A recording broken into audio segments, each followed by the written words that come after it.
অনেক তো আমার ব্লগ ভিডিও দেখলেন। চলেন আজকে আপনাদের মাঠে নিয়ে যাই আমাদের পেঁয়াজ বাগান দেখানোর জন্য।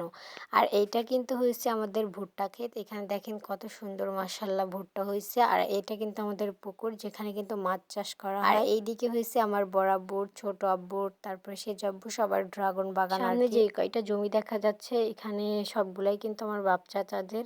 আমার আব্বুর এখানে একটা জমি আছে আর সব হইছে মাঠের মাঝখানে। আর এইগুলা হইছে আমার বড় আব্বুর, সেজ আব্বুর, ছোট আব্বুর।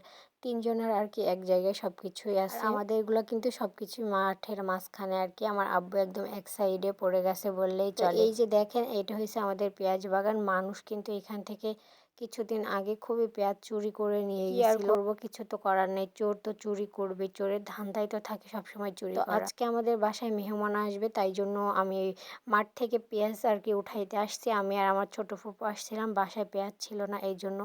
মাশাআল্লাহ পেঁয়াজগুলো দেখেন কত বড় বড় হইছে। আব্বু কিন্তু আরেকটা ক্ষেত থেকে পেঁয়াজ নিয়ে যায়। ওইটা কিন্তু আরো বেশি বড় বড়। আমাদের পেঁয়াজ অলরেডি অনেকগুলাই উঠানো শেষ। এখন বাসায় নিয়ে যাব। আম্মু এইগুলা সবকিছু কুটে প্রসেসিং করবে রান্না করার জন্য। তো সবাই ভালো থাকবেন। আজকে এই পর্যন্ত।